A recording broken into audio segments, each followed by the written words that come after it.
Hello students, welcome back to our GDC nursing classes. मैं रोजप्रीत कौर। तो जैसा कि हम पढ़ रहे कार्डियोवैस्कुलर सिस्टम की डिजीजेस, तो इसमें आज हम पढ़ेंगे बच्चों आयोटिक वाल्व स्टेनोसिस। तो हम देखेंगे कि आयोटिक वाल्व स्टेनोसिस में क्यों होता है, किसकी वजह से होता है और इसके क्या क्या रीजंस हैं। तो आयोटिक वाल्व स्टेनोसिस, तो यहाँ पर स्टेनोसिस वर्ड से ही आपको समझ में आ रहा होगा कि यहाँ पर क्या हो रहा है, नैरोइंग हो रही है। किसकी नैरोइंग हो रही है? हमारे आयोटिक वॉल्व की। तो इसीलिए हमने इसको क्या नाम दिया है, that is aortic valve stenosis. तो चलिए डिटेल में हम इसको स्टडी करते हैं कि आयोटिक वॉल्व स्टेनोसिस में होता क्या है, कैसे हम इसको ट्रीट कर सकते हैं, क्या इसके कॉजेस हैं, क्या साइन एंड सिम्टम्स हैं, कैसे हम इसको डायग्नोज कर सकते हैं। तो चलिए स्टार्ट करते हैं बच्चों।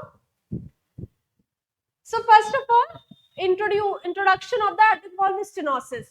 So aortic valve stenosis or aortic stenosis happens when the aortic valve in your heart is narrowed or blocked.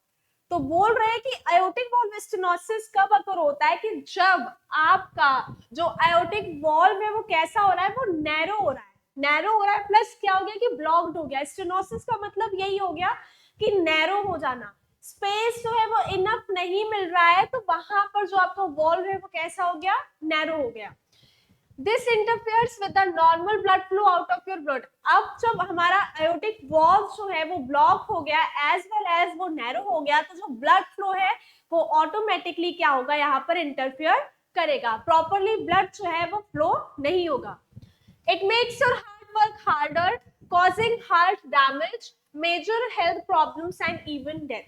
तो अभी जब वहां पर aortic valve में कोई प्रॉब्लम नहीं होगी, कोई नैरोशन नहीं है या फिर कोई ऑब्स्ट्रक्शन नहीं है, तो वहां पर जो ब्लड है वो प्रॉपरली जो है वो ट्रांसफर करेगा, तो जो हार्ट है उसको ज्यादा प्रेशराइज होने की नीड नहीं होती है। But in case of aortic valve stenosis वहां पर स्पेस कम है, वॉल्व जो है वो नैरो हो गई है, ऑब्स्ट्रक्टेड हो गई है, तो हार्ट को बहुत ज्यादा वर्क करना पड़ रहा है। क्यों?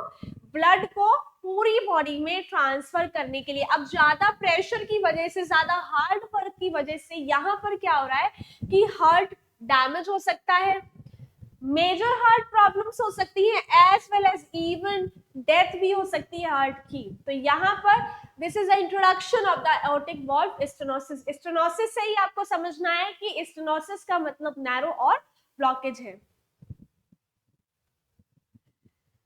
नेक्स्ट है बच्चे, अभी आते हैं डेफिनेशन पर। So it is a type of heart valve disease, क्योंकि एक वॉल्व का कंडीशन है, यहाँ पर वॉल्व में प्रॉब्लम आ रही है, तो इसीलिए हम इसको बोल रहे हैं कि it is a type of heart valve disease, जिसको हम वल्वुलर हार्ट डिजीज बोल रहे थे। अगर आपको एग्जाम में पूछा जाएगा कि डिफाइन या फिर इंट्रोड्यूस या फिर एक्सप्लोरिएट या फिर एक्सप्लेनेट द वल्वुलर हार्ट डिजीज, तो उसमें आप aortic valve disease मतलब जो भी valve की conditions है, जैसे कि mitral valve disease, mitral valve regurgitation, aortic valve disease, aortic valve regurgitation, tricuspid valve, तो इन सारी ये सारे valve की conditions जो है, आप जो है valvular heart disease अगर आपको पूछा जा रहा है तो आपको लिखना है, याद रखिएगा।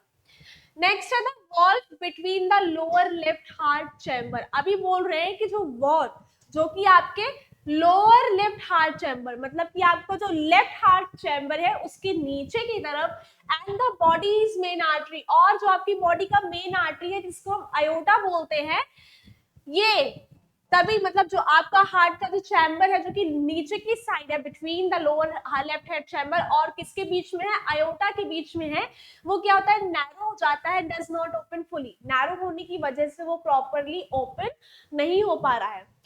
दिस रिड्यूसेस और blocks blood flow the heart. अब इसकी वजह से वहां पर क्या होगा कि ब्लड का जो फ्लो होगा वो ब्लॉक हो जाएगा, साथ ही साथ the iota and the rest of the body, blood का फ्लो कहाँ ब्लॉक हो गया, कहां पर, अयोटा में, और साथ ही साथ रेस्ट ऑफ द बॉडी में, मतलब पूरी आपकी जो बॉडी है वहां पर प्रॉपरली जो है वो ब्लड फ्लो नहीं होगा। So this is all about the definition of the aortic valve stenosis.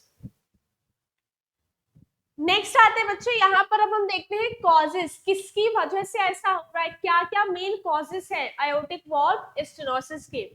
So first one is wear and tear due to age. तो पहला कॉज है हमारा wear and tear due to age.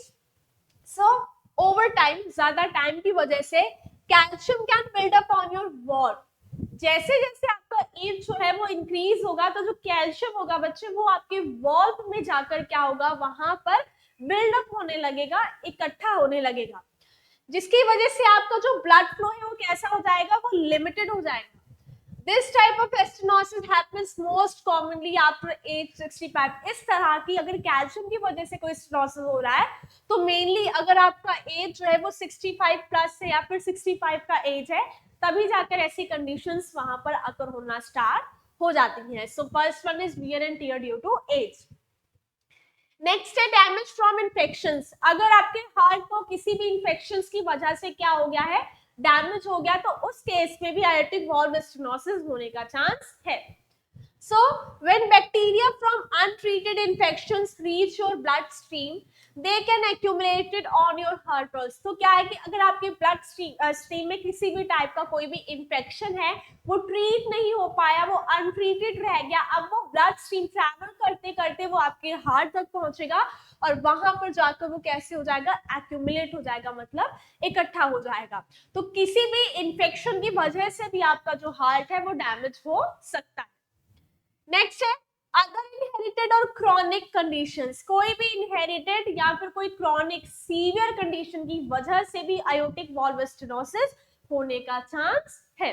तो देखिए बच्चों, other inherited और chronic condition में क्या हो रहा है यहाँ पर।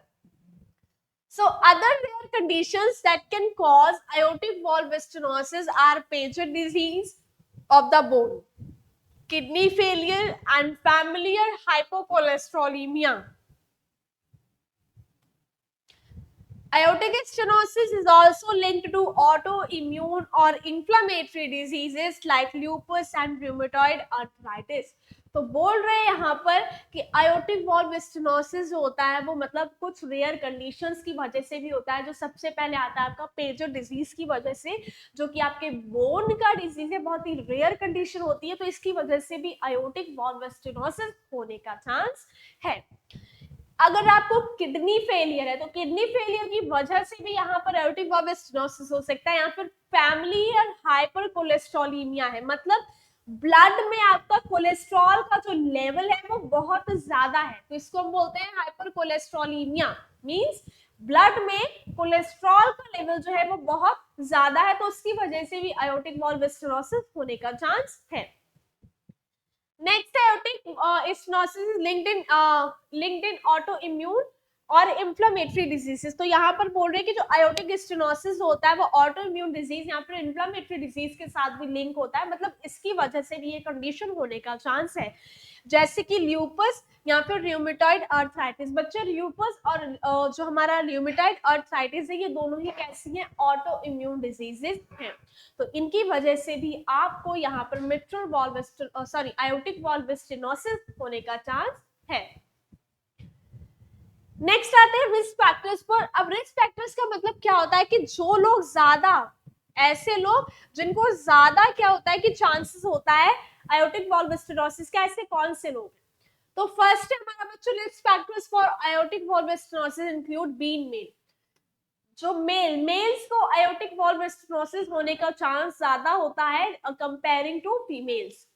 बीइंग ओल्डर देन एज 85, अगर आप 65 से ज्यादा बूढ़े हो चुके, मतलब 65 से आपकी जो एज है वो ज्यादा है, उस एज में भी आपको आयोटिक वॉल्व स्टेनोसिस होने का चांस है। हैविंग हाई कोलेस्ट्रॉल, जिसको हाइपरलिपिडीमिया भी बोल सकते हैं हम और हाइपर कोलेस्ट्रोलिडीमिया भी बोलते हैं। तो यहाँ पर लिपिड और कोलेस्ट्रॉल का लेवल जब आपका ज्यादा हो जाता है तब भी आपको यहाँ पर आयोटिक वॉल्व स्टेनोसिस होने का चांस है।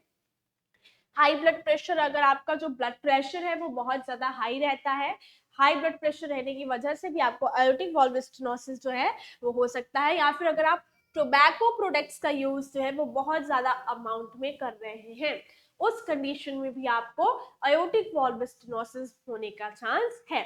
So these are the risk factors, मतलब इन लोगों को ज्यादा चांस है किसका, आयोटिक वॉल्व स्टेनोसिस नैरो होने का, जिसकी वजह से लेटर में क्या हो सकता है कि प्रॉब्लम्स जो है वो अकर हो सकती है।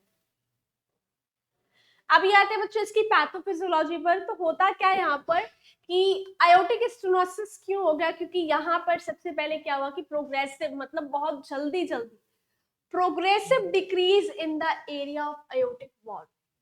क्या हो गया कि आयोटिक वॉल्व का जो एरिया है आयोटिक स्टेनोसिस की वजह से, नैरोइंग की वजह से जो आयोटिक वॉल्व का जो एरिया है वो कैसा हो गया, वो बहुत कम हो गया ब्लड को ट्रैवल कराने के लिए, प्रोग्रेसिव बहुत जल्दी डिक्रीज हो गया, जिसकी वजह से decrease antegrade velocity when aortic area decrease at least by half. तो यहाँ पर जो एंटीग्रेड वेलोसिटी है वो भी क्या होगी बच्चे, यहाँ पर कम हो जाएगी जब आयोटिक एरिया जो है वो हाफ से ज्यादा जो है वो कैसा हो गया है, नैरोड हो गया है उस कंडीशन में। अडेप्टेशन बाय हाइपरट्रॉफी इनलार्जमेंट हो जाएगा यहाँ पर। उसके बाद यहाँ पर अर्ली चेंजेस देखने को मिलेंगे। अर्ली चेंजेस में आपका डायस्टोलिक डिसफंक्शन हो जाएगा, मतलब जो आपका डायस्टोलिक फंक्शन है उसमें प्रॉब्लम होगी, और लेट चेंजेस में आपके सिस्टोलिक डिसफंक्शन में प्रॉब्लम होगी। So this is the pathophysiology of the aortic valve stenosis. Next आते हैं साइन एंड सिम्टम्स पर। अब आयोटिक वॉल्व स्टेनोसिस में क्या क्या साइन एंड सिम्टम्स जो है वो आपको देखने को मिल सकते हैं, तो उसके बारे में हम जो है वो डिटेल में स्टडी करते हैं। सो आयोटिक वॉल्व स्टेनोसिस के साइन एंड सिम्टम्स में क्या होगा बच्चों की, फटीग। सबसे पहले इंसान बहुत ज्यादा थका थका सा जो है वो महसूस करेगा, which can disturb your normal activities. अगर आपने थोड़ा सा भी काम कर लिया बहुत थके थके से लगेंगे तो आप अपना नॉर्मल वर्क भी नहीं कर पाएंगे, आपकी डेली एक्टिविटीज जो है उनको भी आप अच्छे से परफॉर्म नहीं कर पाएंगे। नेक्स्ट है हार्ट पाल्पिटेशंस। इसी के साथ हार्ट पाल्पिटेशंस भी होगा, मतलब इरेगुलर हार्ट बीट्स आपको देखने को मिल सकती हैं। Being unpleasantly aware of your own heart beat, आपको खुद को ही नहीं पता होगा कि आपका हार्ट बीट स्लो जा रहा है, फास्ट जा रहा है, कैसा जा रहा है। आप अपना हार्ट बीट ही खुद से मेजर नहीं कर सकते हैं। मतलब क्या होता है कि यहाँ पर इरेगुलरली हार्ट बीट्स जो है वो स्टार्ट हो जाती है, कहाँ पर, हार्ट पाल्पिटेशंस में। नेक्स्ट है swelling in your feet, ankles और लोअर लेग्स। इसी के साथ आपके फीट्स में स्वेलिंग होगा बच्चे, आपके एंकल्स में स्वेलिंग होगा, और लोअर लेग्स में भी यहाँ पर क्या होगा, स्वेलिंग होगा। नेक्स्ट है चेस्ट पेन, जिसको हम अंजाइना पेक्टोरिस के नाम से भी जानते हैं। तो यहाँ पर चेस्ट पेन होने का भी बहुत ज्यादा चांस रहता है, कहाँ, क्योंकि आयोटिक वॉल्व स्टेनोसिस में, क्योंकि ब्लड फ्लो जो है वो प्रॉपरली हो ही नहीं पा रहा है इस वजह से। शॉर्टनेस ऑफ ब्रीथ, डिस्निया जिसको हम बोल देते हैं, तो यहाँ पर आपका ब्रीथ बहुत, शॉर्टनेस ऑफ ब्रीथ जैसी कंडीशंस यहाँ पर देखने को मिलेंगी। डिजनेस, लाइट हेडेडनेस और फेंटिंग, आप मतलब आपको बहुत लेजी सा आप महसूस करेंगे, बहुत थका थका सा महसूस करेंगे, और समटाइम्स आप फेंट भी हो सकते हैं, आप गिर के मतलब आप चक्कर खाकर गिर भी सकते हैं। So these are the sign and symptoms of the aortic valve stenosis. Diagnostic evaluation, तो अब हम कैसे डायग्नोस कर सकते हैं आयोटिक वॉल्व स्टेनोसिस को, कि जो पेशेंट है उसको आयोटिक वॉल्व स्टेनोसिस हो गया है, उसका जो आयोटिक वॉल्व है वो नैरो हो गया है। तो वो देखने के लिए हम बच्चे क्या करेंगे, यहाँ पे सबसे पहले हम करेंगे फिजिकल एग्जामिनेशन। तो फिजिकल एग्जामिनेशन में योर प्रोवाइडर में look for swelling in your lower legs and ankle. सबसे पहले आपका जो प्रोवाइडर है, क्योंकि ब्लड जो है वो प्रॉपरली ट्रैवल नहीं कर पा रहा है, तो अंदर ही है वो, मतलब एक ही जगह जो है वो एक्यूमुलेट रहेगा, तो इसकी वजह से आपके लोअर लेग्स में और एंकल्स में स्वेलिंग हो सकती है। तो सबसे पहले जो डॉक्टर है वो यही चेक करेगा आपके लोअर लेग्स या एंकल्स में स्वेलिंग तो नहीं है, and will also listen to your heart beat. उसी के साथ आपका हार्ट का जो हार्ट बीट है वो उसको भी सबसे पहले लिसन करेगा। Providers can often here a heart murmur sound को भी वो देखेंगे कि कहीं हार्ट मर्मर साउंड तो जो है वो तो नहीं आ रही है। अ की साइन ऑफ एओर्टिक स्टेनोसिस होता है, हार्ट मर्मर साउंड अगर आ रही है स्टेथोस्कोप के टाइम पर, अगर स्टेथोस्कोप के थ्रू जो है वो प्रोवाइडर जो है वो हार्ट बीट को सुन रहा है और हार्ट मर्मर साउंड आ रही है, तो ये की साइन बहुत इंपॉर्टेंट साइन है किसका, आयोटिक स्टेनोसिस का। तो प्रोवाइडर आपका समझ जाएगा कि पेशेंट को आयोटिक स्टेनोसिस जो है वो हुआ है। स्टेथोस्कोप का हम इसमें यूज करते हैं। नेक्स्ट इलेक्ट्रोकार्डियोग्राम, एसीजी और एकीजी। तो इसमें हम क्या करते हैं बच्चे, हार्ट का इलेक्ट्रिकल एक्टिविटी चेक करते हैं कि कितना अच्छे से हार्ट का जो इलेक्ट्रिकल एक्टिविटी है वो कितना अच्छे से जो है वो परफॉर्म कर रहा है, कितना अच्छे से हार्ट जो है वो अपने इलेक्ट्रिकल सिस्टम को वर्क कर रहा है।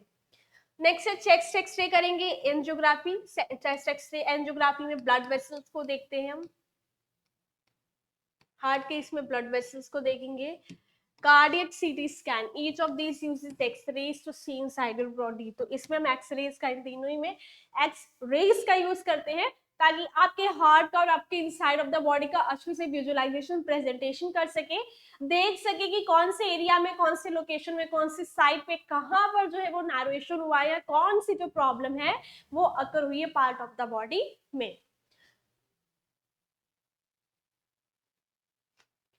नेक्स्ट है इकोकार्डियोग्राम। उसके बाद हम इकोकार्डियोग्राम करेंगे। तो इसमें क्या करते हैं, ये टेस्ट किस लिए यूज करते हैं, यहाँ पे अल्ट्रासाउंड, जबकि हम चेस्ट एक्सरे, एंजियोग्राफी और कार्डियक सीटी स्कैन में एक्सरेज का यूज करें, तो यहाँ पर हम अल्ट्रासाउंड वेव्स का यूज करते हैं इकोकार्डियोग्राम में to create a picture of inside of heart.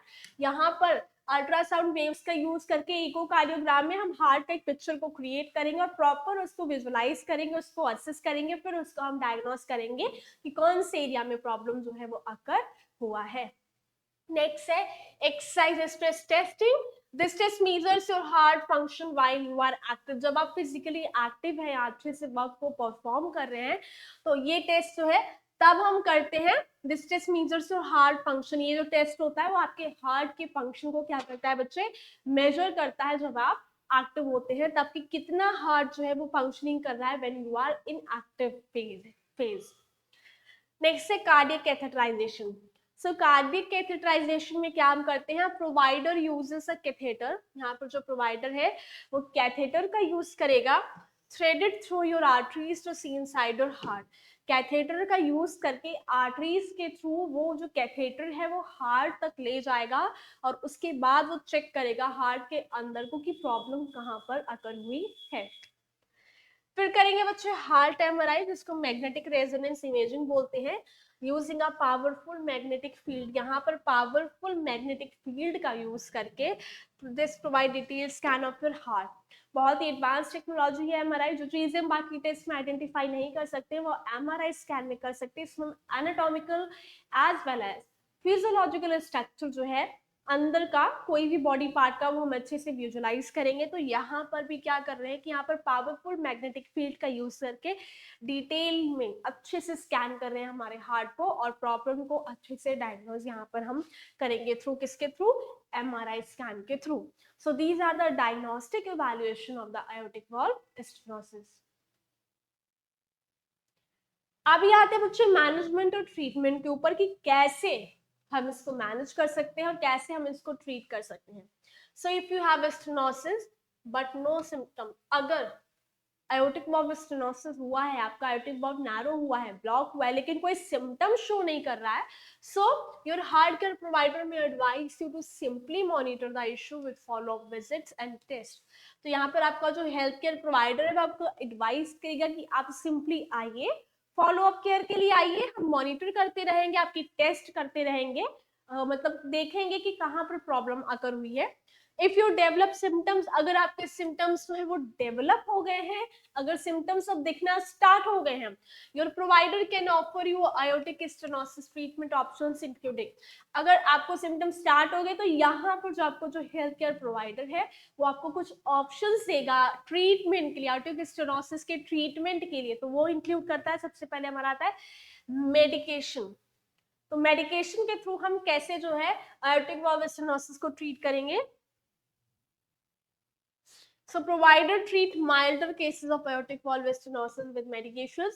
बहुत ही बहुत ही माइल्ड स्टेनोसिस हुआ है, बहुत ही कि बहुत ही हल्का स्टेनोसिस हुआ है, तो उन केसेस में हम मेडिकेशन के थ्रू जो प्रोवाइडर्स है वो aortic valve stenosis को ट्रीट कर सकते हैं इन वेरी माइल्ड केसेस।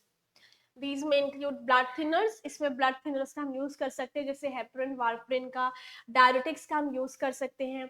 यहाँ पर डायरेटिक्स का हम यूज करेंगे जैसे कि फ्यूरासिमाइड वगैरह का, and other medicine to treat heart rhythm disorders, ताकि हम और अदर मेडिकेशंस का भी बच्चे हम यहाँ पे यूज करेंगे ताकि जो हार्ट रिदम डिसऑर्डर्स हार्ट की रिदम के साथ जो प्रॉब्लम हो रही है, वो डिसऑर्डर्स जो अकर हो रहे हैं, हम उनको भी ट्रीट कर सके, हाई ब्लड प्रेशर को हम ट्रीट कर सके और हार्ट फेलियर जैसी कंडीशन को प्रिवेंट कर सके हम। Medications help with symptoms but can't keep stenosis from getting worse। तो medication से वो सिर्फ और सिर्फ आपके symptoms को treat कर सकती हैं, लेकिन ये आपके stenosis को severe होने से बचा नहीं सकती हैं। Medications just only treat your symptoms but not treat the stenosis and not prevent it from get worsening condition। अभी आते हैं हम सर्जिकल मैनेजमेंट के ऊपर, क्योंकि मेडिकेशन से तो स्टेनोसिस जो है वो ट्रीट होने वाला नहीं है, तो यहाँ पर सर्जिकल मैनेजमेंट जो है वो बहुत ही इंपॉर्टेंट है।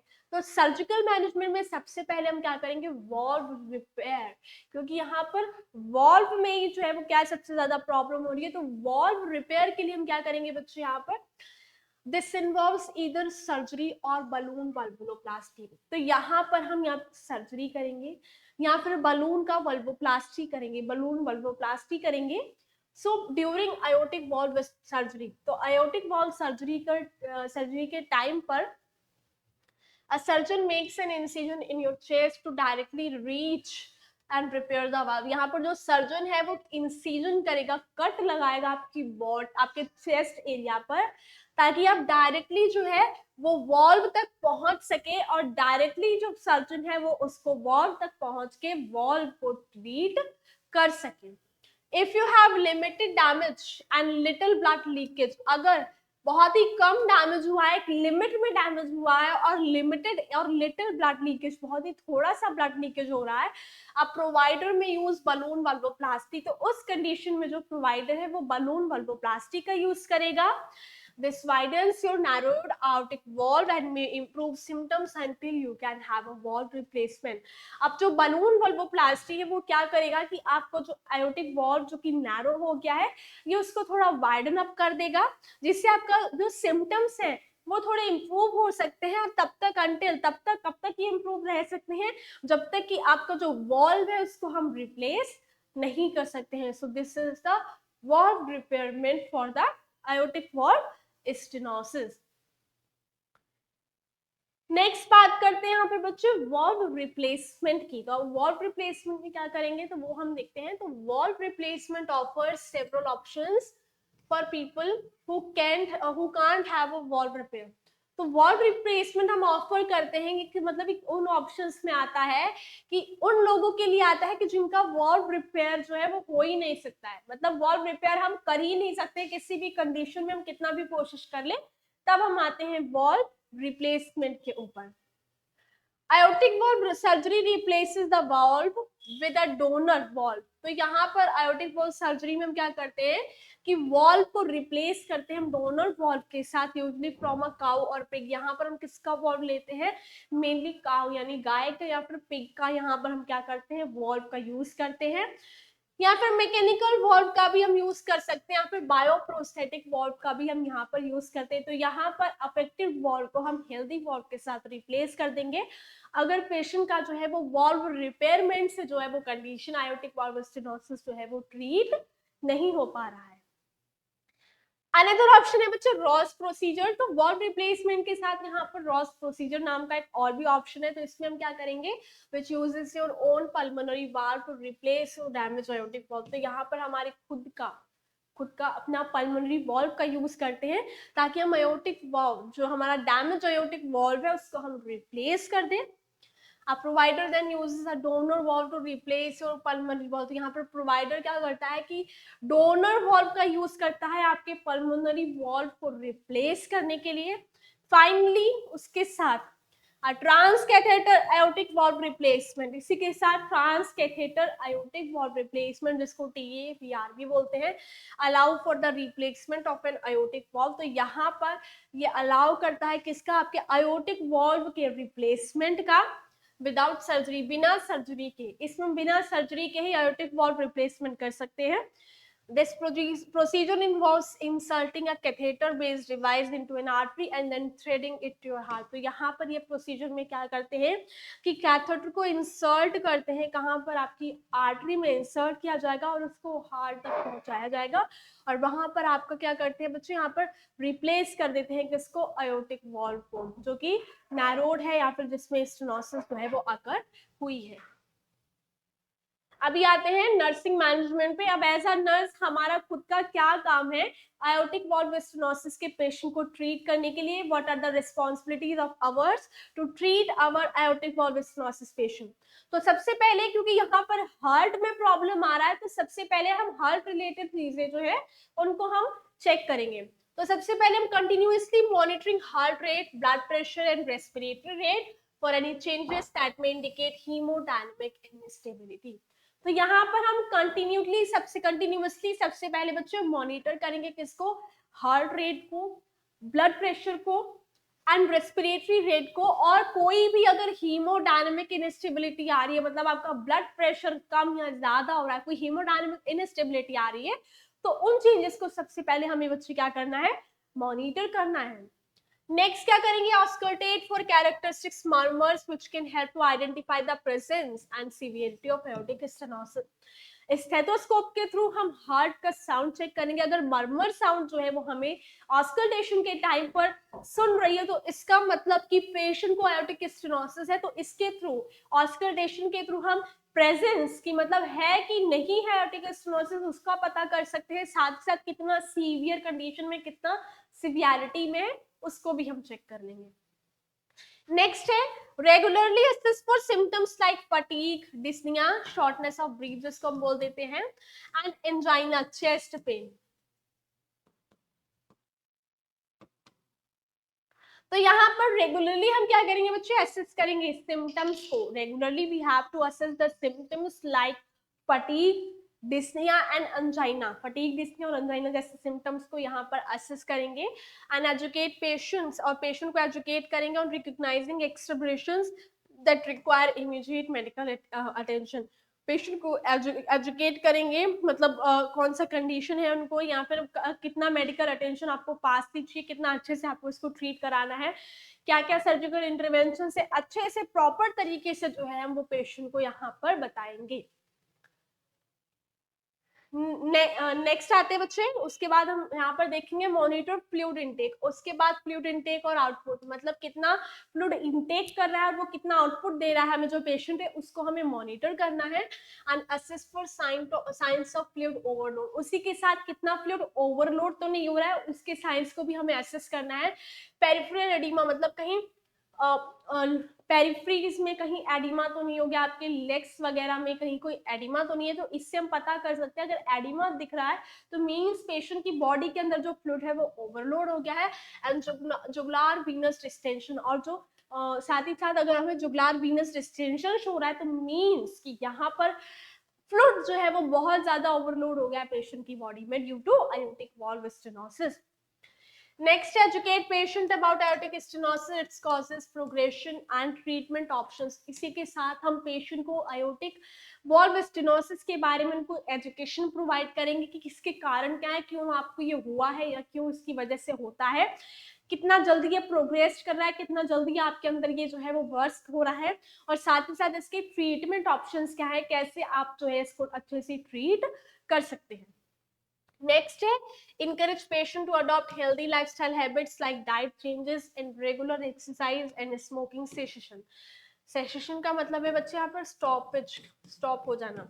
तो यहाँ पर इंकरेज करेंगे पेशेंट को कि वो हेल्दी लाइफस्टाइल को अडॉप्ट करे, हेल्दी लाइफस्टाइल जो इसको कैरी करे, अच्छी डाइट ले, डाइट चेंजेस करे, रेगुलर एक्सरसाइज करे, प्रॉपर योगा मेडिटेशन जैसी वो चीजें जो है वो परफॉर्म करे डेली एंड स्मोकिंग सेशन, और साथ ही साथ अगर वो स्मोक कर रहे हैं या फिर अल्कोहल ड्रिंक कर रहे हैं तो उन सारी चीजों को वो स्टॉप कर दें।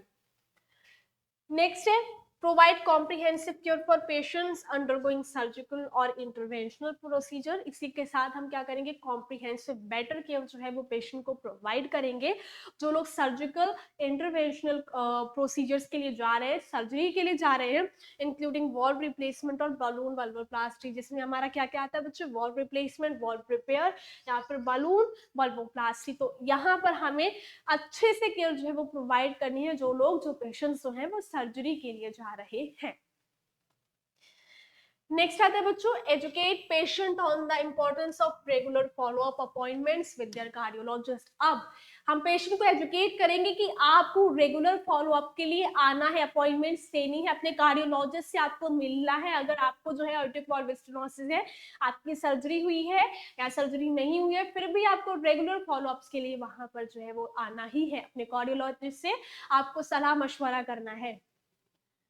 Monitor for sign and symptoms of heart failure, इसी के साथ आपके जो हार्ट फेलियर के जो साइन एंड सिम्टम्स हैं हमें उनको भी अच्छे से मॉनिटर करना है एंड प्रोवाइड एप्रोप्रिएट इंटरवेंशंस, और प्रॉपर इंटरवेंशंस जो है हमें वो प्रोवाइड करने हैं पेशेंट को, including diuretics and medications to improve cardiac function, कि जो भी डायरेटिक्स वगैरह या जो भी मेडिकेशंस है वो डॉक्टर ने आपको प्रेस्क्राइब किया आपके कार्डियक फंक्शन को इम्प्रूव करने के लिए, वो आपको प्रॉपरली टाइम पर लेनी है बिना देरी के।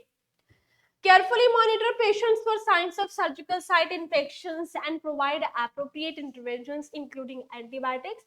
साथ ही साथ हमें केयरफुली मॉनिटर करना है पेशेंट्स को, और जो भी सर्जिकल साइट है उनका उनको अच्छे से असेस करना है, कोई रेडनेस तो नहीं आ गई, कोई स्वेलिंग तो नहीं आ गई, यहाँ पर कोई पस कलेक्शन तो वहां पर नहीं हुआ है, कहाँ पर हमारे सर्जिकल साइट पर जहां पर जो है सर्जरी परफॉर्म हुई है, और एप्रोप्रिएट इंटरवेंशंस जो है हमें पेशेंट को प्रोवाइड करने हैं प्लस एंटीबायोटिक्स, ताकि कोई भी बैक्टीरियल इन्फेक्शन जो है वहां पर सर्जिकल साइट पर ग्रोथ ना कर सके। So this is all about the aortic valve stenosis. So let us review the topic again. So हमने स्टार्टिंग में बच्चे क्या देखा कि यहाँ पर आयोटिक वॉल्व स्टेनोसिस तब अगर होता है जब आपका जो आयोटिक वॉल्व है वो नैरो या फिर ब्लॉक्ड हो जाता है, इसकी वजह से आपका जो हार्ट तक जो ब्लड फ्लो है वो कैसा होता है, इंटरप्टेड हो जाता है, ज्यादा ब्लड फ्लो नहीं हो पा रहा है आयोटिक वॉल्व से, तो यहाँ पर हार्ट को बहुत ज्यादा हार्ड वर्क करना पड़ रहा है, बहुत ज्यादा प्रेशर बनाना पड़ रहा है, तो इसकी वजह से आपके ज्यादा प्रेशर की वजह से, ज्यादा हार्ड वर्क करने की वजह से आपका हार्ट यहाँ पर डैमेज हो सकता है, बहुत सारी हेल्थ प्रॉब्लम्स हो सकती हैं और इवन आपके हार्ट का डेथ भी हो सकता है। नेक्स्ट आते हैं बच्चे यहाँ पर कि कैसे है कि हार्ट वॉल्व डिजीज है जिसको वल्वुलर हार्ट डिजीज के नाम से भी हम जानते हैं। यहाँ पर ये कहाँ अकर होता है, Arctic valve stenosis between the lower left heart chamber और बिटवीन योर आयोटा, जो कि हमारे बॉडी का मेन आर्टरी होता है।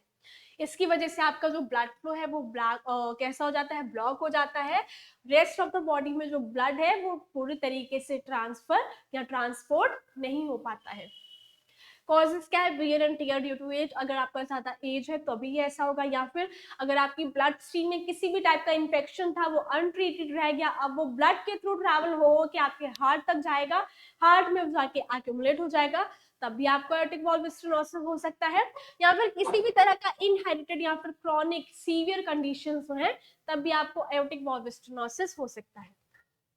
रिस्क फैक्टर्स क्या है, मेल्स को होने का चांसेस ज्यादा है, जो लोग 65 साल से ऊपर है उनको ज्यादा होने का चांस है, जिनका cholesterol level lipid level blood में ज्यादा है उनको होने का चांस है, हाई ब्लड प्रेशर जिनका रहता है या जो टबैको प्रोडक्ट्स का ज्यादा यूज करते हैं उन लोगों को आयोटिक वॉल्व स्टेनोसिस होने का चांस ज्यादा है।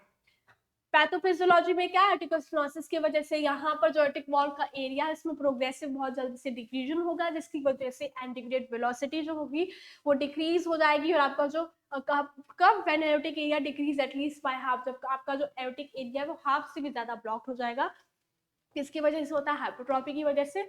फिर इसमें अर्ली चेंजेस देखने को मिलेंगे जिसमें डायस्टोलिक डिसफंक्शन हो जाएगा, लेट चेंजेस में आपका सिस्टोलिक डिसफंक्शन होने लगता है। साइन एंड सिम्टम्स क्या होंगे बच्चों, फटीग होगा, हार्ट पाल्पिटेशन होगा, आपके फिट एंकल्स और लोअर लेग में स्वेलिंग देखने को मिलेगी, आपको चेस्ट पेन होगा, शॉर्टनेस ऑफ ब्रीथ होगा, डिजीनेस, लाइट हेडनेस, और इवन आप फेंट भी हो सकते हैं। फिजिकल एग्जामिनेशन करेंगे, इलेक्ट्रोकार्डियोग्राम करेंगे, चेस्ट एक्सरे, एंजियोग्राफी और कार्डियक सीटी स्कैन करेंगे, इकोकार्डियोग्राम करेंगे, exercise stress testing, cardiac catheterization and heart MRI जैसी टेस्ट से आप आयोटिक वॉल्व स्टेनोसिस को आइडेंटिफाई या डायग्नोस कर सकते हैं। मेडिकेशंस का यूज करते हैं, अगर आपको स्टेनोसिस हुआ है लेकिन कोई सिम्टम शो नहीं हो रहा तो सिंपली आप आइए फॉलो अप के लिए टेस्ट कीजिए, लेकिन अगर आपको सिम्टम शो रहे हैं तो यहाँ पर कुछ ट्रीटमेंट मेजर्स जो है वो आपका प्रोवाइडर आपको बताया, जिसमें मेडिकेशंस का भी यूज कर सकते हैं, तो बहुत ही माइल्डर केसेस में ही जो है वो हम मेडिकेशंस का यूज करते हैं, वरना सर्जरी के बिना जो है आर्टिक वॉल्व स्टेनोसिस ट्रीट नहीं हो पाता है। इसमें वॉल्व रिपेयरमेंट करेंगे, वॉल्व रिप्लेसमेंट करेंगे, trans catheter aortic valve replacement कर सकते हैं, यहाँ पर रॉस प्रोसीजर जैसे सर्जिकल इंटरवेंशन जो है वो हम करेंगे। फिर नर्सिंग मैनेजमेंट में हम उनके हार्ट रेट को मेजर करेंगे, उनका ऑस्कल्टेट करेंगे, हार्ट को ऑस्कल्टेट करेंगे, सिम्टम्स को उनको रेगुलरली असेस करेंगे। फ्लूइड इनटेक एंड आउटपुट हम उनका देखेंगे, कितना इनटेक किया हो तो कितना आउटपुट दे रहे हैं, हम एजुकेट करेंगे पेशेंट को डिजीज के अकॉर्डिंग, डिजीज क्या है, उनको हेल्दी लाइफस्टाइल को अडॉप्ट करें, हेल्दी डाइट को ले, कॉम्प्रिहेंसिव केयर जो सर्जरी के लिए जो लोग जा रहे हैं उनको कॉम्प्रिहेंसिव केयर हम प्रोवाइड करेंगे, पेशेंट को रेगुलर फॉलोअप्स के लिए हम बताएंगे कि आपको कार्डियोलॉजिस्ट के पास अपने कार्डियोलॉजिस्ट से प्रॉपर फॉलोअप जो है वो लेना है। Sign and symptoms heart failure के वो सारे हम उनको बताएंगे, प्रॉपर एप्रोप्रिएट इंटरवेंशंस के बारे में बताएंगे, सर्जिकल साइट्स इन्फेक्शन ना हो जाए तो उसको अच्छे से हम केयरफुली मॉनिटर करेंगे। So this is all about the aortic valve stenosis, क्यों होता है, कैसे होता है, किसकी वजह से होता है। तो अगर यहाँ पर आपको बच्चे कई बार ऐसे ही नहीं आपको पूछते कि बताइए आयोटिक वाल्व स्टेनोसिस क्या होता है, कई बार आपको ऐसे भी पूछ लिया जाता है कि explain about the valvular heart diseases, तो उनमें आपको जैसे ट्राइकस्पिड वाल्व हो गया, आयोटिक वाल्व हो गया, मिट्रल वाल्व, तो इन सारी डिजीजेस को थोड़ा थोड़ा आप इलैबोरेट करके लिख सकते हैं। So this is all about the aortic valve stenosis. मिलते हैं नेक्स्ट वीडियो में नेक्स्ट टॉपिक के साथ, एक फ्रेश टॉपिक के साथ। तब तक बने रहिए हमारे चैनल के साथ, हमारे चैनल को सब्सक्राइब करें, बेल आइकन को प्रेस करें। कोई टॉपिक अगर आपको और जानना है और डिटेल में जानना है तो प्लीज कमेंट बॉक्स में कमेंट जरूर करें, हम उसके ऊपर भी वीडियो बनाएंगे और हमारी पूरी कोशिश रहेगी कि आपको अच्छे से अच्छे जो है वो हम आपको समझा सके। आपके बेटर फ्यूचर के लिए हम मेहनत कर रहे हैं तो आपको भी मेहनत करनी है। Thank you so much.